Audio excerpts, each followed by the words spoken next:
안녕하세요. 홍승인 변호사입니다. 새해 복 많이 받으시기 바랍니다. 형사사건, 징계사건, 선고충, 심의위원회 사건 각종 사건으로 많이 힘드신 상황에 처해 있으신 분들 올해 모두 다 잘 해결되기를 기원 드리겠습니다. 오늘 이 시간에는 상관 폭행에 대해서 말씀을 드리고자 합니다.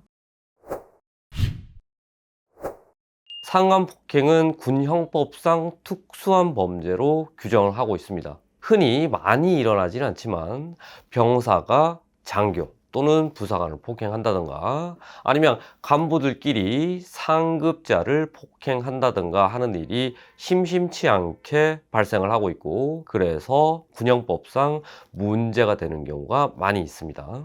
상관폭행 같은 경우에 있어서는 상관이면 성립을 하는 거고, 직무 수행 중인 상관이냐 여기에 대해서 따지지 않습니다. 다만 적전이었느냐, 즉 적을 앞두고 있는 상황이었느냐, 아니면 그냥 평상시 상황에서 폭행을 했느냐에 따라서 그 처벌 수위가 달라질 뿐입니다. 평시에 이루어진다고 하더라도 벌금형이 없기 때문에 굉장히 강하게 처벌을 되고 있는 것이 요즘 법원 판결의 추세가 되겠습니다.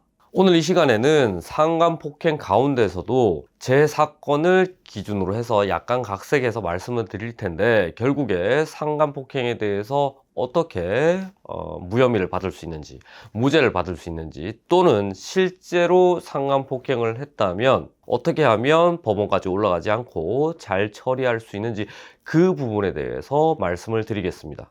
A라는 사람이 있었는데요. 이 사람은 병사였습니다. B라는 피해자 장교가 있었습니다. 두 사람의 관계는 굉장히 좋지가 않았었습니다. 그러다가 결국에는 어떤 실랑이가 발생하게 되었습니다. 이 실랑이 이후에 그 장교는 그 즉시 이 해당 병사를 신고하게 됩니다.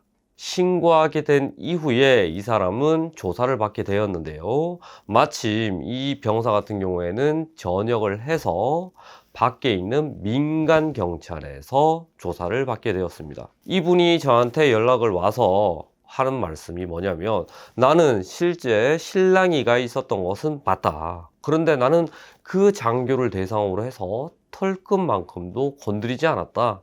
이렇게 억울함을 토로를 했습니다. 그래서 저는 이분을 만나서 자초지종을 충분하게 듣고 사실관계를 파악을 했습니다. 그랬더니 실제 이 피의자의 말씀에 일리가 있었습니다. 그래서 저는 경찰 조사 들어가기 전에 고소장을 확보를 하게 되었습니다. 물론 고소장이 있으면 고소장을 확보하는 거고, 고소장이 없는 경우에 있어서는, 예를 들어서 군에서 사건이 막바로 넘어왔다라고 하는 사건들 같은 경우에는 고소장이 없는 사건도 있습니다. 자, 고소장이 없으면 우리는 어떻게 우리 혐의 사실을 알고 가야 될 것이냐?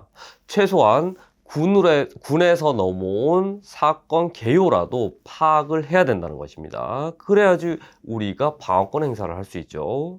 다시 말씀드립니다. 고소장이 있으면 고소장을, 고소장이 없으면 어떻게 해서 사건이 넘어오게 됐는지 사건 을에서나 사건 개요라도 확보를 해야 된다는 말씀을 드립니다. 이게 방어권 행사의 첫 단계가 되겠습니다. 왜냐하면 고소장이든 사건 개요든 사건 을에서든 어떠한 형태의 것도 알지 못한 상태에서 그 자리에 들어가게 된다면 조사받을 때 있어서 난 기억이 나지 않는다, 이 말밖에 할 수가 없습니다. 자, 그 다음 단계로 넘어가서 고소장을 확보를 했다면 그걸 검토를 해야 되겠죠. 그런 다음에 피의자하고 예행 연습을 해야 되는 겁니다. 자, 저쪽에 있는 그 상대방인 피해자는 이런 형식으로 해서 어느 날 폭행을 당했다고 한다. 너 같으면 어떻게 답변을 하겠느냐? 아니다, 나 같으면 이렇게 답변을 하겠다 라고 예행 연습을 하고 들어가는 거죠. 추가적으로, 자, 네 발언이 사실이라면 그 자리에 누구가 있었는지 그 부분에 대해서도 기억을 환기를 해봐야 된다 라고 충분히 소통을 했습니다. 그랬더니만 그 자리에는 누구가 있었다. 그러면 이걸 기초로 해서 수사관한테 적극적으로 요구를 하자. 누구가 있었으니까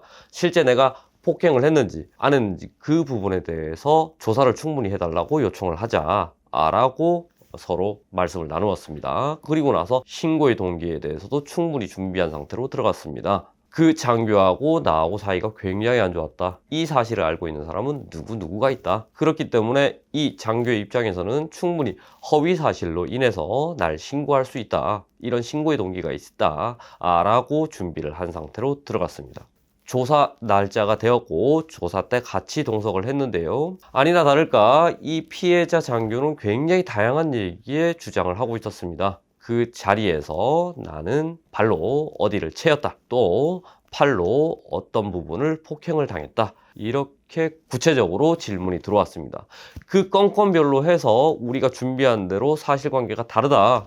나는 발로 찬 적 자체가 없고 그 당시의 상황은 이랬었던 상황이었다. 팔로 역시 마찬가지로 공격한 적이 전혀 없고 위협적인 행위도 가지 않았다. 그래서 그 부분에 대해서는 다 거짓말을 하고 있는 것이다. 허위 사실을 얘기하고 있는 것이다.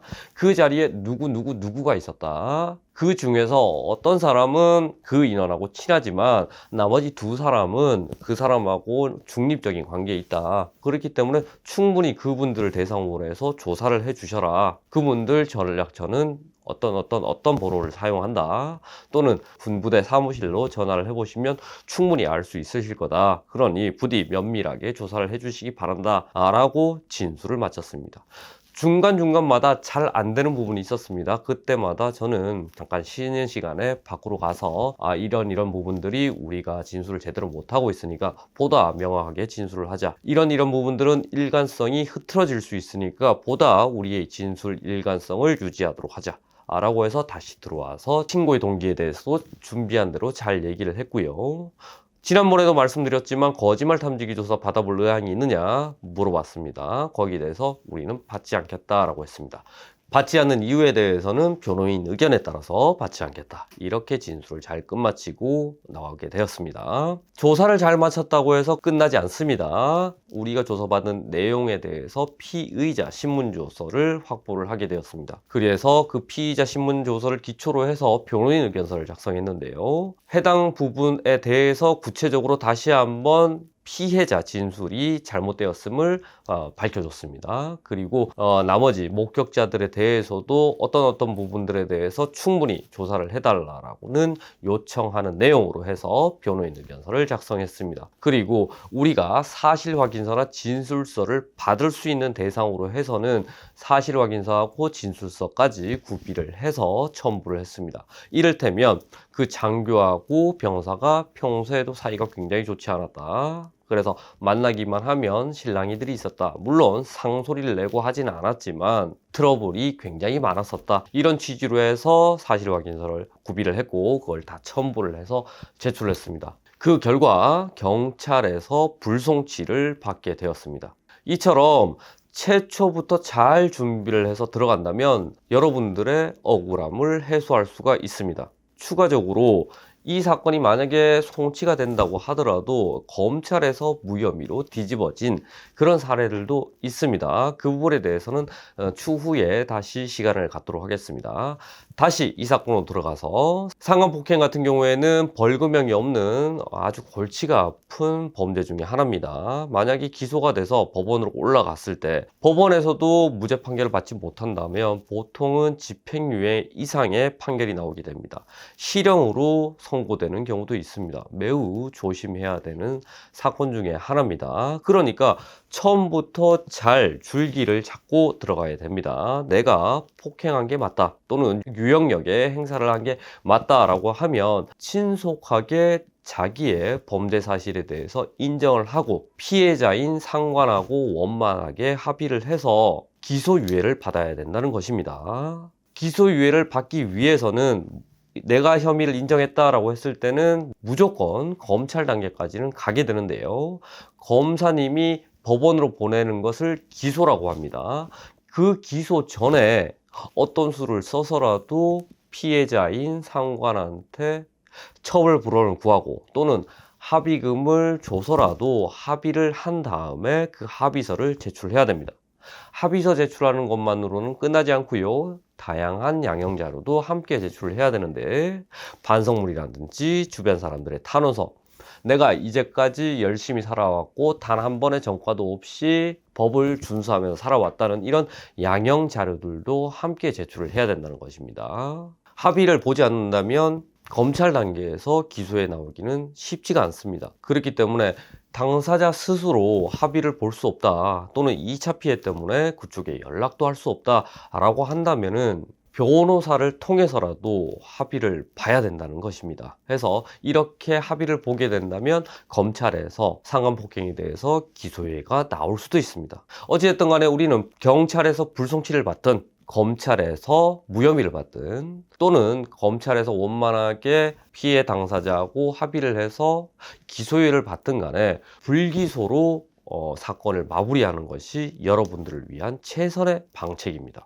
그래서 이 영상을 보시는 여러분들께서 상간폭행 또는 폭행, 상간모욕 등 다양한 형태의 범죄에 연루가 돼 있다, 고소를 받았다라고 했을 때는 주저하지 말고 신속하게 사건을 처리하는 게 좋습니다. 어려움을 겪고 계시다면 저 홍승인 변호사를 찾아주시기 바랍니다. 이상입니다.